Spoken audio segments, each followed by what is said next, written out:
هكذا مشاهدينا متابعينا الكرام نتواصل مع الانطلاقات المميزة وهذه الأعداد الهائلة المتواجدة في صباح هذا اليوم من المحطات التي تأتيكم متزامنة على محطتين في نفس التوقيت. محطة تأتيكم من أيضا هنا ميدان البشاير، والمحطة الأخرى في ميدان الإفليج.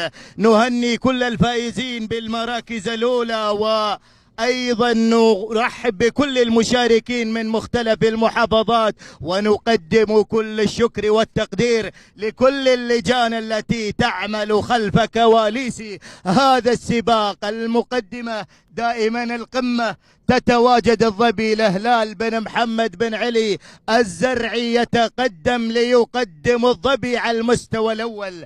المركز الثاني هني اليازي لحمود بن سعيد بن محمد الحارثي ياتي ليقدم اليازي. المركز الثالث القدوم في هذه اللحظة من خيال عبد الله بن علي بن عبد الله البلوشي. هني دكتور وعياله هني حاضرين يتابعون المشهد، أبطال في كل موسم يأتي حاملين كل المنافسة دائما في مختلف محافظات السلطنة وخارجها في دول مجلس التعاون الخليجي.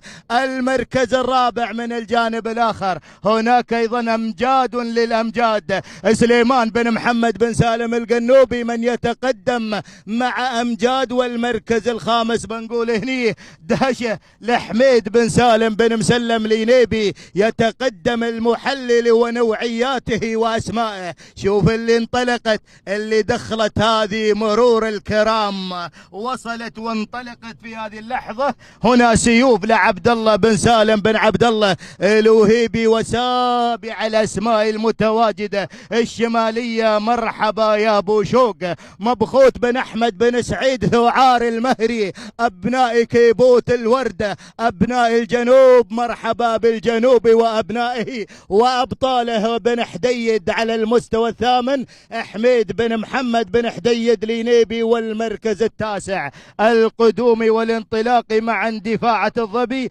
لسعيد بن سالم بن علي بن محمد الوهيبي. عاشر الاسماء هني الوصول من الاتحادية محمد بن سالم برغيميش المبيحسي. وهكذا اتممنا نداءنا الاول، اقبلنا على الكيلو الاخير، الكيلو الاخطر، الكيلو الاسرع. المقدمة دائما الظبي هلال بن محمد بن علي الزرعي قادم ليقدم ظبي الفلا رمز العطاء نبع الوفاء، من انطلقت انطلاق تلقائي منذ اعلان بداية هذا الشوط.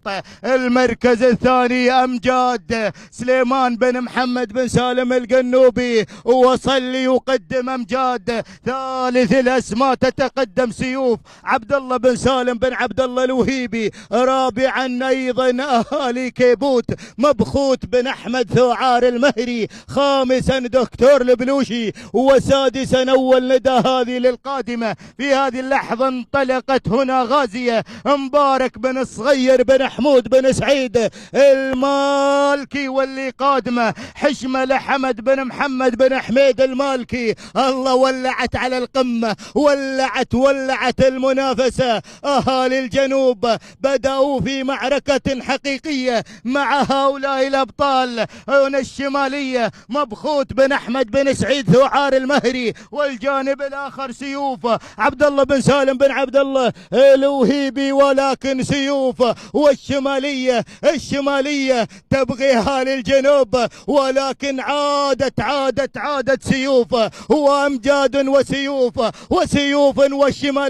وسيوف والشمالية ومبخوت في السبق وله طيب فال، يعرف طريق النصر والسبق والنصر دربه مخيف. تنامست بشليم في يوم وقت النزال الين جو السعادة صار غيمة خريف. مشكور يا ابو احمد مشكور. المركز الثاني كانت سيوف لعبد الله بن سالم بن عبد الله الوهيبي. ثالثا ايضا كان الوصول من الظبي حمد بن مسلم بن سالم اليحافي، وتوقيتنا الزمني 4 دقائق 39 ثانية. تهانينا لأبناء الجنوب ومبخوت بن أحمد ثعار المهري، تهانينا له على هذا الفوز والانتصار.